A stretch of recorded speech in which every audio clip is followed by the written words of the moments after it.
Hello दोस्तों, मैं नारायण महेश्वरी आप सबका स्वागत करता हूं एक बार फिर सोनी एजुकेशन में। जैसे हमारी जो पिछली क्लास थी उस क्लास में हमने सिंधु घाटी सभ्यता पर बात की।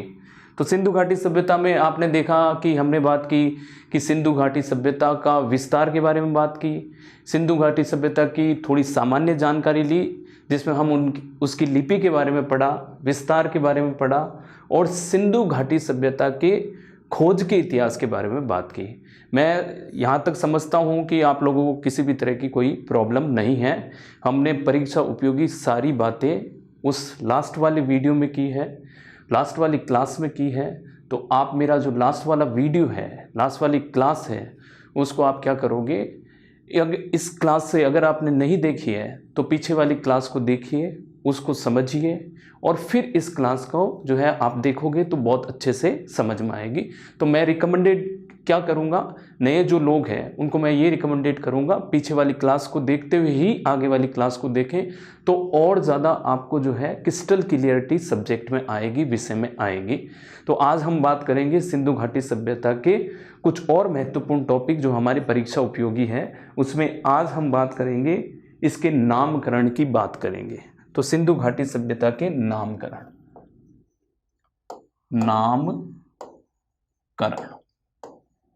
ठीक है दोस्तों। तो फ्रेंड, आज जब हम नामकरण की बात कर रहे हैं सिंधु घाटी सभ्यता के, तो उस नामकरण में आज हम देखेंगे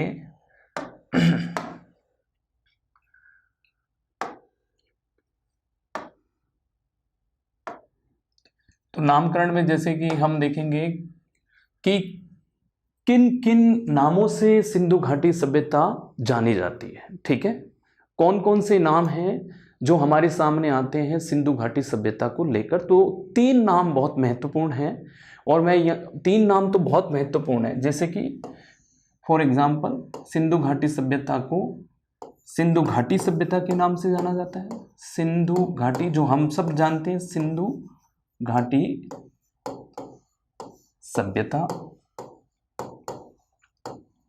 दूसरा जो हमारे पास में नाम मिलता है वो नाम मिलता है हमको, हम कह सकते हैं कि सिंधु सरस्वती सभ्यता। सिंधु सरस्वती सभ्यता।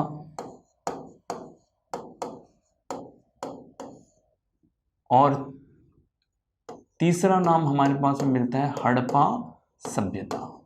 ठीक है, ऐसे इस सभ्यता के अन्य नाम भी है, जैसे प्रथम नगरीय क्रांति भी कहते हैं, कांस्य युगीन सभ्यता भी कहते हैं। मैं वो भी बताऊंगा आपको। पहले हम इन 3 बातों को, 3 पॉइंट को डिस्कस कर लेते हैं कि जब सिंधु घाटी सभ्यता को सिंधु घाटी सभ्यता जो नाम है उसी के आधार पर बोला जाता है। तो मैं आपको थोड़ा सा सिंधु घाटी सभ्यता को सिंधु घाटी सभ्यता के नाम से इसलिए जाना जाता है क्योंकि आपको पता है कि हमने पीछे वाले वीडियो में एक बात की, जॉन मार्शल ने इस सभ्यता का नाम, जो लंदन वीकली 1924 में उन्होंने एक पत्रिका लंदन वीकली में इस सभ्यता का पहली बार जो है इस सभ्यता के बारे में, इसकी खोज के बारे में प्रकाशित किया, इसके तथ्यों के बारे में उजागर किया लंदन वीकली में। और उसी, हम कह सकते हैं उसी पत्रिका में इन्होंने इस सभ्यता का नाम सिंधु घाटी सभ्यता रखा। ठीक है, क्यों रखा?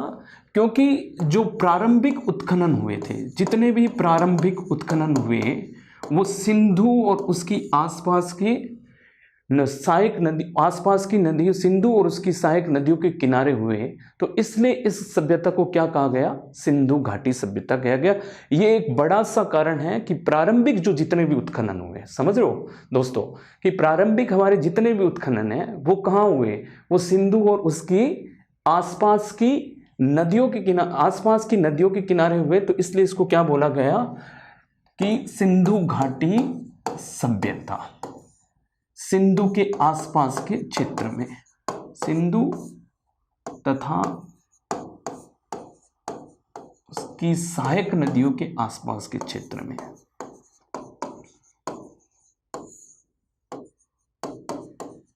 नदियों के आसपास के क्षेत्र में।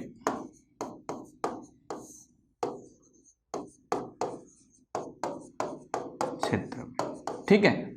अब बात आती है सिंधु सरस्वती योजना।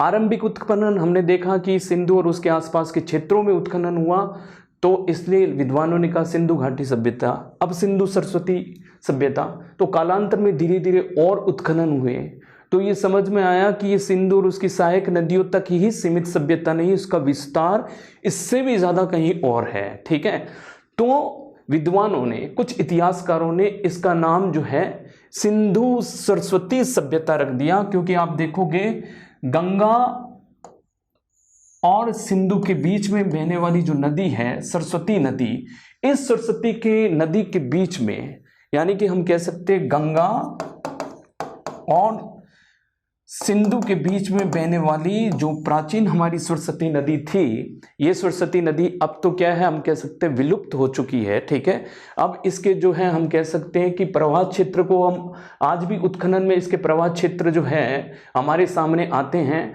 पर ये नदी जो है सूख चुकी है।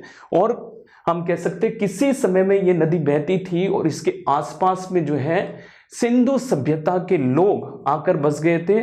और तो हम कह सकते हैं कि ये आज अगर हम बात करें कि सिंधु सरस्वती सभ्यता का जो ये स्थल है, जिसको इतिहासकारों ने सिंधु सरस्वती योजना कहा, वो इसलिए कहा कि 70%, ठीक है, 70% खोजे गए जो स्थल है सिंधु घाटी सभ्यता के, वो सरस्वती नदी के आसपास में खोजे गए थे। तो विद्वानों ने कालांतर में इसको क्या बोला, सिंधु सरस्वती योजना। अब हम बात करते हैं हड़प्पा सभ्यता, कि इसको हड़प्पा सभ्यता क्यों बोला गया। तो आपको मैं थोड़ा सा पीछे जो है आपको ले जाना चाहूँगा कि इसको हड़प्पा सभ्यता क्यों कहा। तो आपको पता है हमारे पिछले वाले जो क्लास में हमने बात की थी सिंधु सभ्यता के इतिहास की खोज में, तो मैंने आपको कहा कि 1826 में चार्ल्स मेसन नामक व्यक्ति ने पहली बार हड़प्पा नामक शहर की, या हड़प्पा में जो हम कह सकते अवशेष थे, उस अवशेषों की बारे में जानकारी प्रदान की। ठीक है, तो आपको पता है कि जब हम हड़प्पा सभ्यता की बात कर रहे हैं तो लास्ट में ये जो सभ्यता है, ये सभ्यता यानी कि लास्ट में ये जो सभ्यता है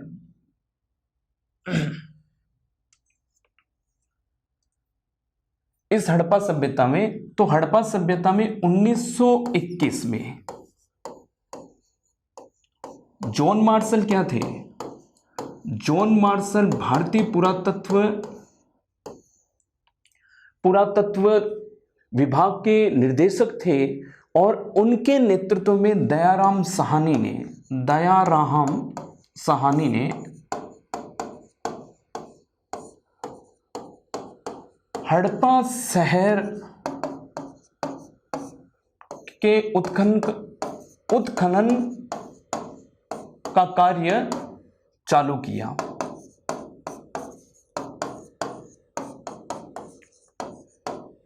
ठीक है, तो 1921 में जॉन मार्शल के नेतृत्व में दयाराम साहनी ने हड़प्पा शहर के उत्खनन का कार्य चालू किया गया। अगर हम इसके बारे में बात करें कि हड़प्पा अभी वर्तमान में कहाँ है, तो उस समय तो हम कह सकते थे कि हड़प्पा जो है, हड़प्पा स्थल जो था मोंटगोमरी पाकिस्तान का मोंटगोमरी जिला जो पंजाब की प्रांत में आता है, पाकिस्तान के कौन से प्रांत में आता है, पंजाब प्रांत में आता है।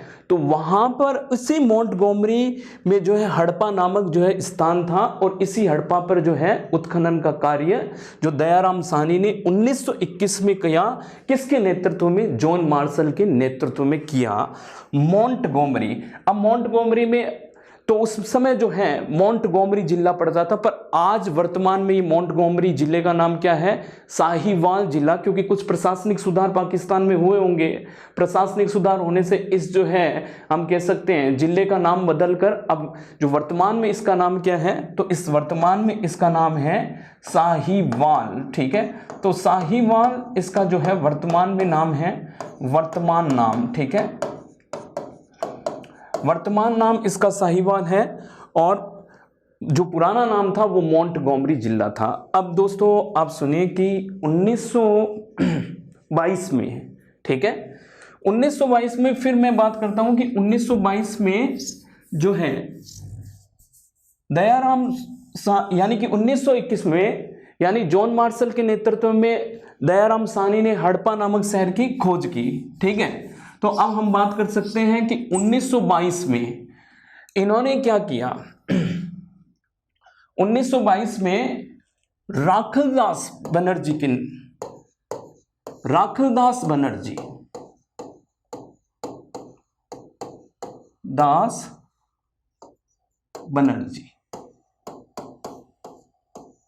बनर्जी के नेतृत्व में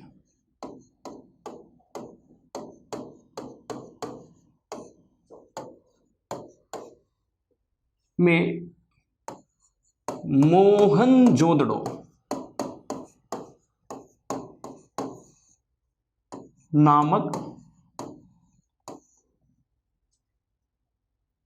नामक स्थान का उत्खनन किया गया।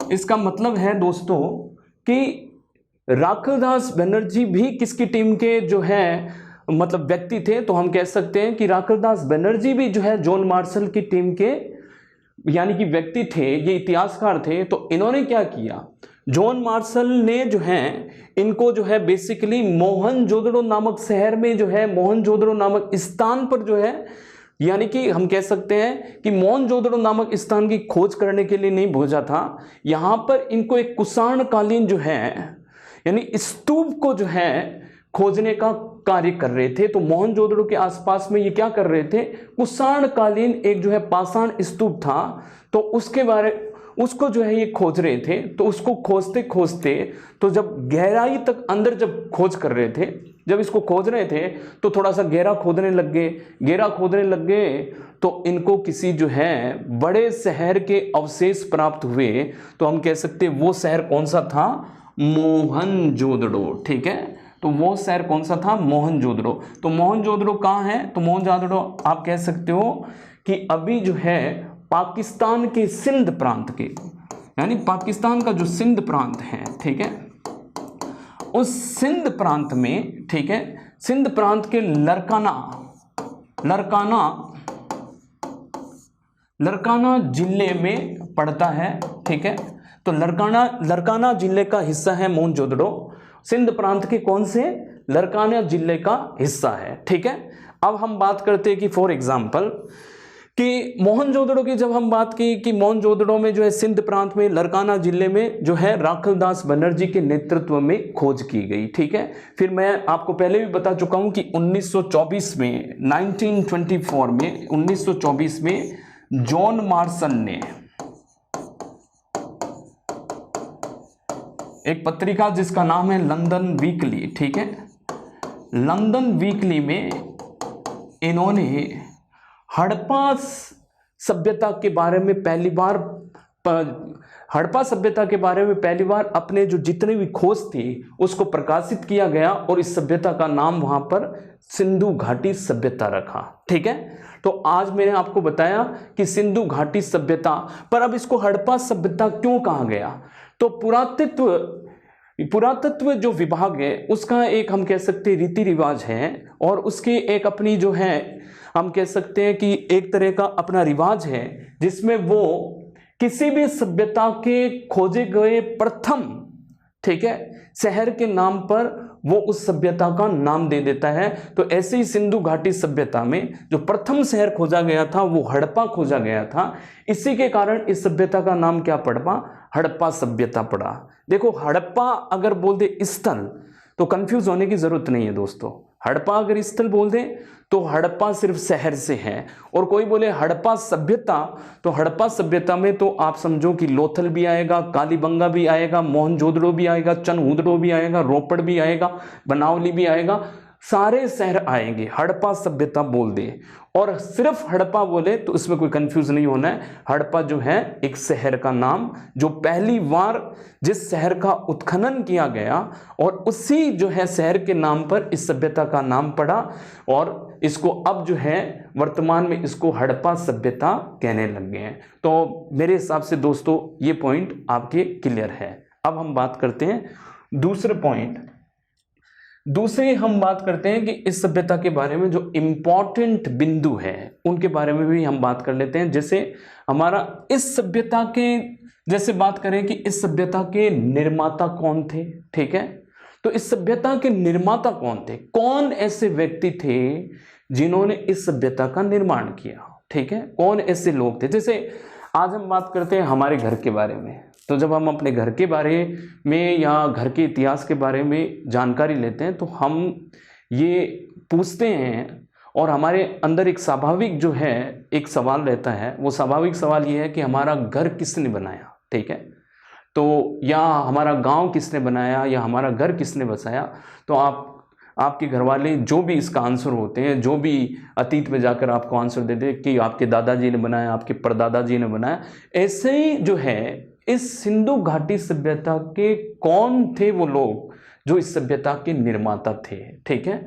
तो अगर हम निर्माण की दृष्टि से देखें तो हम 3 भागों में सिंधु सभ्यता के निर्माता, तो सिंधु सभ्यता के निर्माता की दृष्टि से अगर हम देखें तो हम मोटे मोटे तौर पर 3 जो हैं, 3 लोगों को या 3 लोगों को हम मानते हैं कि इतिहासकारों ने 3 प्रकार का वर्गीकरण किया है। और वो 3 प्रकार का वर्गीकरण क्या है, प्रजातीय आधार पर, तो प्रजातीय आधार पर, ठीक है। दूसरा हम कह सकते हैं कि कुछ लोगों का मानना है कि विदेशी लोगों ने जो है सिंधु सभ्यता का निर्माण किया है, और कुछ लोगों का मानना है कि देसी लोगों ने, विशुद्ध देसी लोगों ने सिंधु सभ्यता का निर्माण किया है, ठीक है। प्रजातियों से हमारा मतलब ये है कि दुनिया में अलग अलग प्रकार के मानव प्रजाति पाई जाती है, जैसे कॉकेशियन हैं, निग्रोइड्स हैं, ठीक है। इस तरह के बहुत सारी प्रजातियां दुनिया में पाई जाती है मानव की, ठीक है। तो वो कौन सी प्रजातियां थी जो सिंधु घाटी सभ्यता के निर्माण में सहयोग करती है, तो इतिहासकारों ने, ठीक है, यानी कि जितने भी हम कह सकते हैं उत्खनन में मानव कंकाल मिले हैं, नर कंकाल मिले हैं, नर कंकाल की बनावट के आधार पर, ठीक है, नर कंकाल की बनावट के आधार पर सिंधु घाटी सभ्यता को प्रजातीय आधार पर 4 हम कह सकते हैं, 4 प्रजाति को हम कह सकते हैं रेस्पॉन्सिबल माना है कि ये 4 प्रजाति है, ये जिम्मेदार हैं जो सिंधु घाटी सभ्यता का निर्माण करती है। वो कौन कौन से देखते हैं, तो वो ये है, पहली हम बात कर सकते हैं भूमध्य सागरीय, भूमध्य सागरीय। दूसरा हम कह सकते हैं कि प्रोटो ऑस्ट्रोलॉइड, प्रोटो ऑस्ट्रोलॉइड, ठीक है। तीसरा हम कह सकते हैं अल्पाइन, और चौथा हम कह सकते हैं मंगोलाइट, ठीक है। तो चौथा हम कह सकते हैं मंगोलाइट, ठीक है। तो ये 4 मुख्य रूप से प्रजातियां थी जो सिंधु घाटी सभ्यता में निर्माण के रूप में इतिहासकार, ठीक है, ये इतिहासकार ये कहते हैं कि ये 4 प्रजातियां थी जो सिंधु घाटी सभ्यता का निर्माण करती है। फिर भी साक्ष्यों इतने जो हमारे पास में स्पष्ट साक्ष्य नहीं है, तो इस स्पष्ट साक्ष्य नहीं होने के कारण हम किसी भी नतीजे पर नहीं पहुंच सकते हैं। तो अभी भी ये विवादित विषय है कि सिंधु घाटी सभ्यता के निर्माता कौन थे, ठीक है। ये तो सिर्फ इतिहासकार जो है प्रोफेसर गुहा ने प्रजातीय आधार पर जो है बेसिकली हम कह सकते हैं कि इन्होंने ये माना है कि ये 4 वर्ग के लोग थे जिन्होंने जो है सिंधु घाटी सभ्यता की, यानी कि मिश्रित वर्ग के लोग थे। 4 वर्ग हो गए तो मिश्रित वर्ग हो गए कि मिश्रित वर्ग के लोगों ने सिंधु घाटी से, किसी एक नस्ल, किसी एक जाति ने जो है सिंधु घाटी सभ्यता का निर्माण नहीं किया। मिश्रित वर्ग के लोगों ने सिंधु घाटी सभ्यता का निर्माण किया, और ये मिश्रित वर्ग इन्होंने 4 वर्ग के 4 वर्ग बताए जो मैंने आपके जो है बोर्ड पर दिख रहे हैं, भूमध्य सागरीय, प्रोटो ऑस्ट्रेलोइड, अल्पाइन और मंगोलाइट। ठीक है, भूमध्य सागरीय जो हम कह सकते हैं कि आज हमारे जो दक्षिण भारत में है, ठीक है, दक्षिण भारत में जो जितने बसने वाले लोग हैं वो भूमध्य सागरीय जो है, भूमध्य सागरीय जो प्रजाति है उसी की एक शाखा के रूप में माना जाता है। दक्षिण भारत के जो लोग हैं, जो हमारा दक्षिण भारत है उसमें बसने वाले लोग हैं, द्रविड़न जिनको लोग बोलते हैं, द्रविड़ लोग हम जो बोलते हैं, वो भूमध्य सागरीय जो प्रजाति है उसका एक अंश माना जाता है। ठीक है, और सर्वमान्य जो मत है इतिहासकारों का वो ये है, अगर हम प्रजाति के रूप में बात करें, सिर्फ प्रजाति विशेष के रूप में बात करें, तो इतिहासकारों का सर्वमान्य जो मत है वो बेसिकली भूमध्य सागरीय जो है लोगों को मानते हैं। तो सर्वमान्य मत है, ये क्या है, सर्वमान्य मत है। ठीक है, सबसे ज्यादा माना जाने वाला मत है इस कड़ी में। ठीक है, प्रोटो ऑस्ट्रेलोइड जो आज हम देखते हैं कि मध्य भारत में जो एसटी एससी वाले, मध्य भारत में जो एसटी एससी के जो वर्ग है वो प्रोटो ऑस्ट्रेलोइड वर्ग से आते हैं। ठीक है, तो बेसिकली जो मध्य भारत में जो एसटी एससी के जो वर्ग है, जो वो हमारा मध्य भारत है, छत्तीसगढ़ हो गया, मध्य प्रदेश हो गया, ये जो एरिया है इसको मध्य भारत कहा जाता है। तो यहाँ जो एसटी एससी के लोग हैं उनको प्रोटो ऑस्ट्रेलोइड प्रजाति से माना जाता है। ठीक है, अल्पाइन हम कह सकते हैं कि अल्पाइन जो है यानी कि गुजरात, महाराष्ट्र, कर्नाटक तथा तमिलनाडु।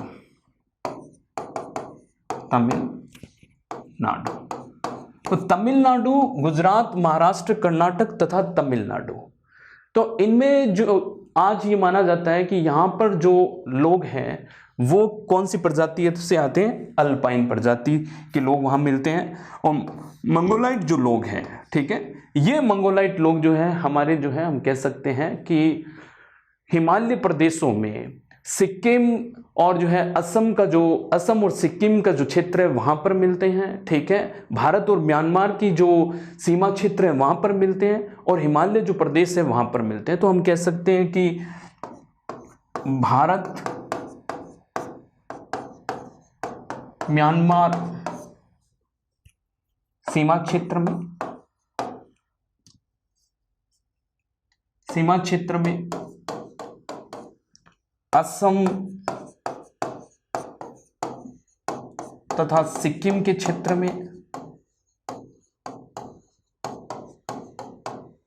तथा हिमालय के क्षेत्र में हमारे मंगोलॉइड जो है प्रजाति के लोग मिलते हैं। ठीक है, क्योंकि इनकी ये जो प्रजातियां हम जिन प्रजातियों के बारे में हम बात कर रहे हैं वो शारीरिक बनावट के आधार पर, ठीक है, उनकी शारीरिक बनावट के आधार पर इतिहासकार या हम कह सकते हैं मानव शास्त्रवेता जो है वो विश्लेषण करते हैं कि जैसे उनका रंग रूप है, उनके जो है हम कह सकते हैं कि रंग रूप हो गया, शारीरिक बनावट हो गई, सुडोल है कि नहीं है, नाक नक्शे हो गए, इनके आधार पर जो है प्रजातियों का विश्लेषण होता है।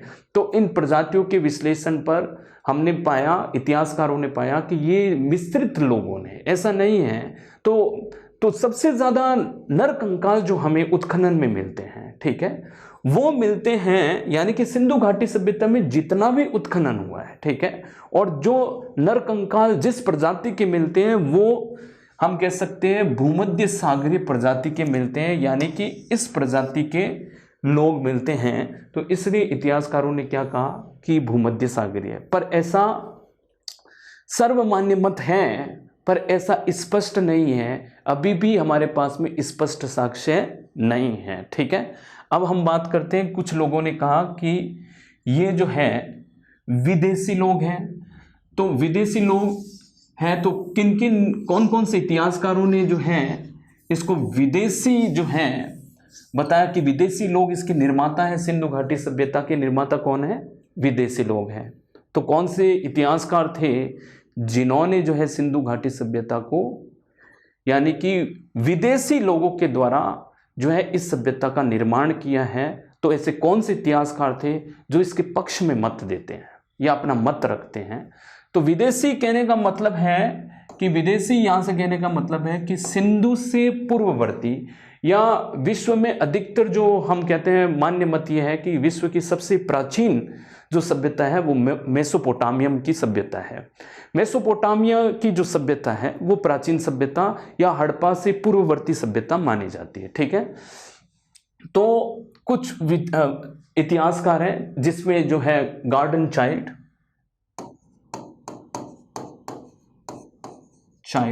इनका ये मानना है कि सिंधु घाटी सभ्यता विदेशी जो है लोगों के द्वारा जो है इस सभ्यता के निर्माता कौन थे, विदेशी थे। गॉर्डन चाइल्ड के बाद में स्वयं जॉन मार्शल, ठीक है, जॉन मार्शल ने ऐसा बोला है, और इवन मार्टिन विलर ने, ठीक है, मार्टिन विलर एक इतिहासकार, इन मार्टिन विलर ने तो इनसे भी ज़्यादा, एक लाइन इनसे ज़्यादा कही है। इन्होंने यहाँ तक कह दिया कि सिंधु घाटी सभ्यता मेसोपोटामियम का एक उपनिवेश था। क्या बोला कि सिंधु घाटी सभ्यता स्वयं मेसोपोटामियम का एक उपनिवेश था। ठीक है, तो मार्टिन विलर ने तो यहाँ तक बोल दिया कि सिंधु घाटी सभ्यता मेसोपोटामिया का उपनिवेश था। ठीक है, तो ये खुद उपनिवेश था। तो कहने का मतलब है गॉर्डन चाइल्ड और जॉन मार्शल ने तो ये कहा कि कुछ लोग जो हैं कि हमारे जो हैं संबंध मेसोपोटामियम से थे, कुछ सामंजस्य जो है उन्होंने जोड़ने की बात की है मेसोपोटामियम से। ठीक है, वो सामंजस्य इस तरह से जोड़ने की बात की है, गॉर्डन चाइल्ड और जॉन मार्शल ने कुछ तालमेल बिठाने की बात कही है, और तालमेल बिठाया इन लोगों ने।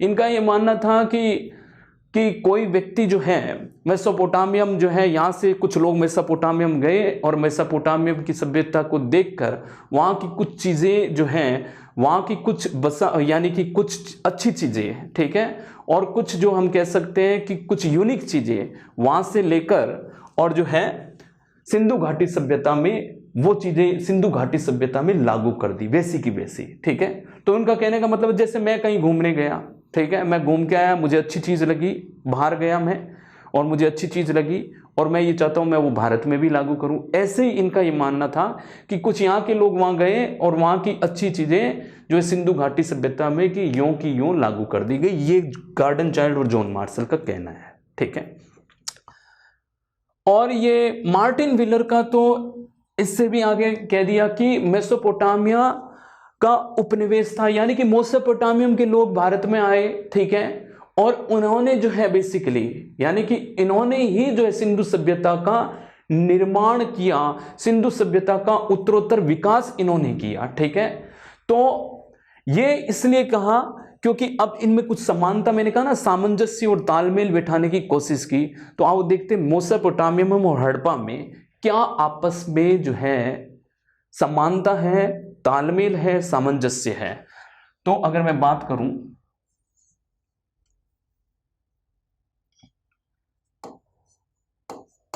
मेसोपोटामिया तथा हड़प्पा की, निश्चित रूप से इनमें कुछ समानता है।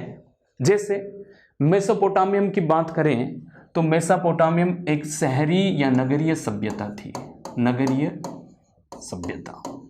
ठीक है साहब, एक नगरीय सभ्यता थी। अब बात करें कि मेसोपोटामियम, क्योंकि हड़प्पा भी एक नगरीय सभ्यता है, ठीक है, मेसोपोटामिया भी एक नगरीय सभ्यता थी।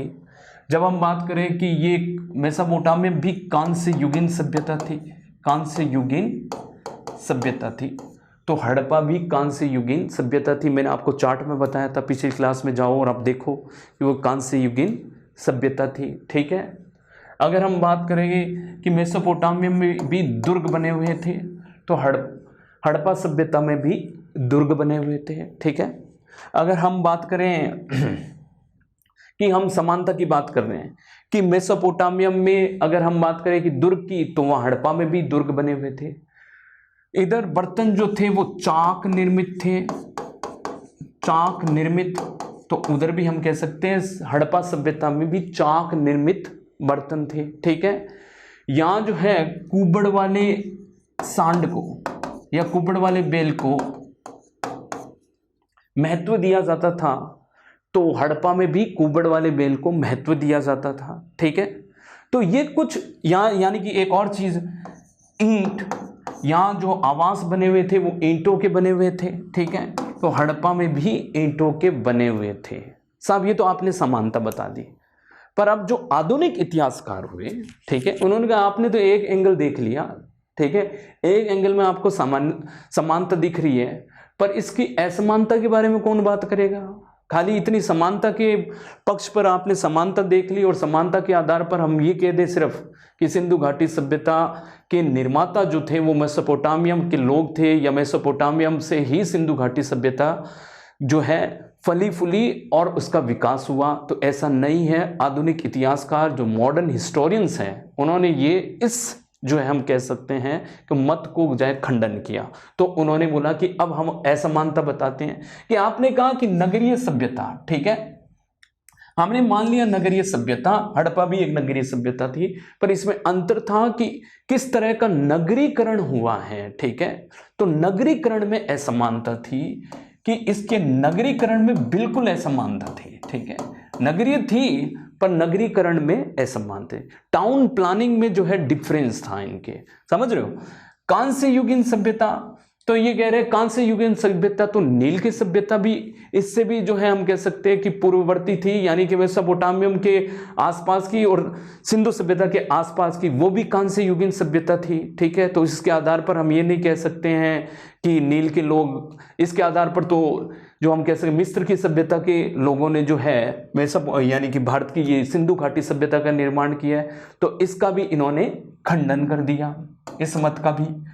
दुर्ग, ठीक है, दुर्ग हमारे यहाँ भी मिलते हैं, दुर्ग मेसोपोटामिया में भी मिले, पर दुर्गीकरण जो है उसमें जो है डिफरेंस था, वो भिन्न भिन्न प्रकार से हुआ।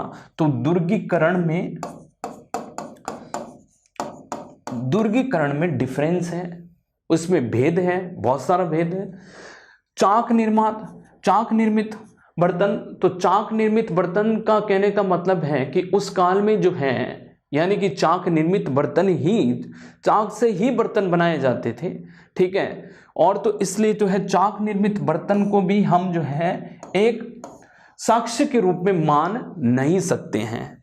कुबड़ वाला बेल, तो आप देखिए कि जहां भी जो है यानी कि हम कह सकते हैं जो सभ्यता कृषि प्रधान सभ्यता रही है वहां पर पशुओं का जो है महत्व रहा है, और सांड का महत्व रहा होगा, बेल का महत्व रहा होगा, क्योंकि जो भी कृषि प्रधान रही है सभ्यताएं उसमें जो है पशुओं का महत्व रहा है।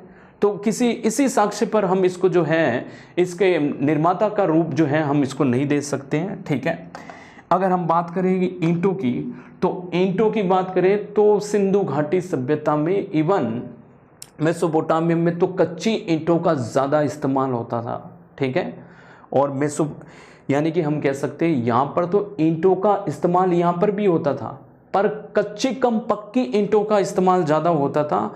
और ईंटें हमारे पास तो ईंटें भी वर्गाकार ईंटें भी, ईंटों का वर्गाकार ईंटों का भी प्रयोग होता था, फनी आकार ईंटों का भी प्रयोग होता था, एल प्रकार की ईंटों का भी जो है सिंधु घाटी सभ्यता में प्रयोग होता था। तो सिंधु घाटी सभ्यता ईंटों के प्रकार में जो है और उसके जो है हम कह सकते हैं कि उसके उपयोग में मेसोपोटामियम की सभ्यता से कहीं ज़्यादा आगे थी।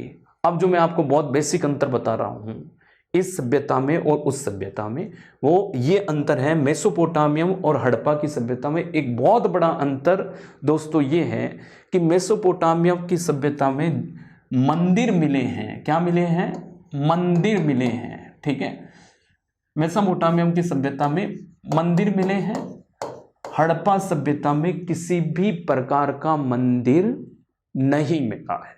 ठीक है, तो इस आधार पर हम ये नहीं कह सकते हैं कि मेसोपोटामियम की सभ्यता जो है, या हम कह सकते हैं मेसोपोटामियम के लोग जो है हड़प्पा सभ्यता के निर्माता थे। ठीक है, अब हम बात करते हैं कि विदेशी से, अब हम बात करते हैं कि कौन वो जो लोग थे जो देसी, कि कुछ लोग इतिहासकारों ने माना है कि देसी लोग ही जो है सिंधु घाटी, विशुद्ध देसी लोग ही सिंधु घाटी सभ्यता के निर्माण में जो लोग थे वो विशुद्ध देसी थे। ठीक है, किसी प्रकार के विदेशी लोग नहीं थे, हमारे यहीं के लोग थे, और इन्होंने ही जो है सिंधु घाटी सभ्यता का विकास किया। ठीक है, तो ऐसे मानने वाले जो लोग हैं, जो इतिहासकार हैं, उनके बारे में अभी हम पढ़ेंगे। तो आपको पता ही होगा दोस्तों कौन कौन है, मेरे को पता है कि आप लोग जानते हो सब कुछ। ठीक है, और आपके जो है आइडिया जरूर होगी। तो देसी में हम कह सकते हैं, कुछ लोगों ने कहा कि आर्य जो लोग थे, ठीक है, आर्य लोग जो थे वो सिंधु घाटी सभ्यता के निर्माता थे। कुछ लोगों ने कहा आर्य नहीं, द्रविड़ जो लोग थे, द्रविड़ जो लोग थे वो सिंधु घाटी सभ्यता के निर्माता थे। कुछ लोगों ने कहा द्रविड़ भी नहीं थे, ये क्रमिक विकास था, क्रमिक विकास था। तो क्रमिक विकास था, तो ये तीन मत देसी के रूप में आते हैं कि जिन इतिहासकारों ने देसी, ठीक है, देसी लोगों को ही सिंधु घाटी सभ्यता का निर्माता कहा है, तो उनमें भी अलग अलग मत है। किसी ने क्या माना है, आर्य माना है, किसी ने माना द्रविड़ माना है, किसी ने कहा ये क्रमिक विकास था। तो आओ इस पर बात करते हैं। आर्य जिन्होंने माना है कि सिंधु घाटी सभ्यता के लोग जो है आर्य जो लोग ही थे, तो हम कह सकते हैं आर्यों में मानने वाले एक इतिहासकार हुए लक्ष्मण स्वरूप,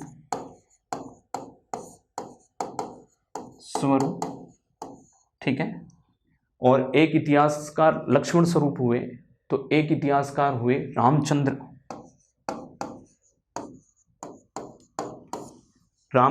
और एक इतिहासकार हुए संक्रानंद। ठीक है, संक्रानंद।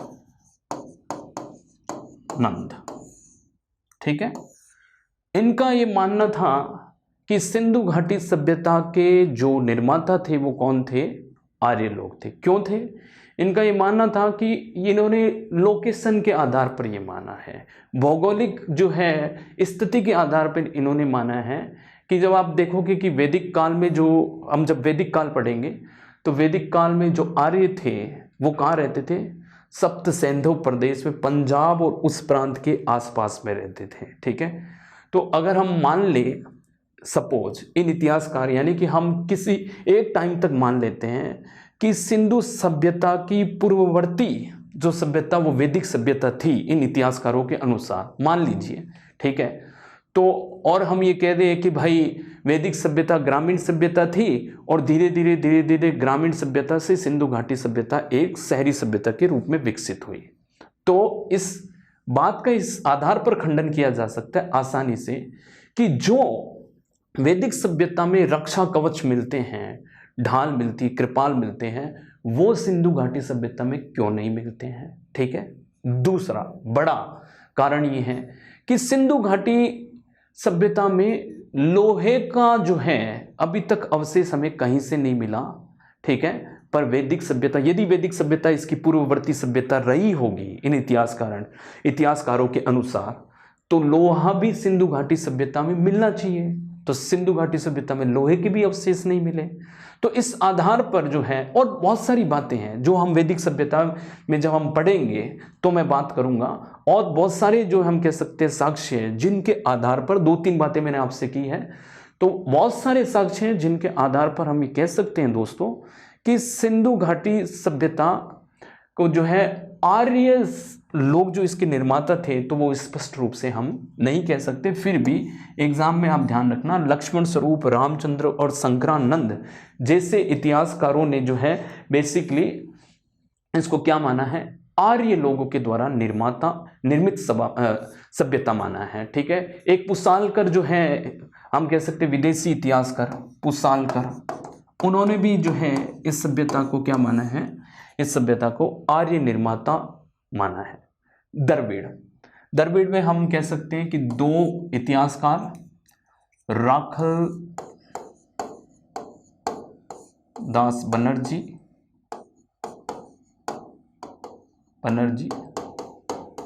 और सुनीत चटर्जी,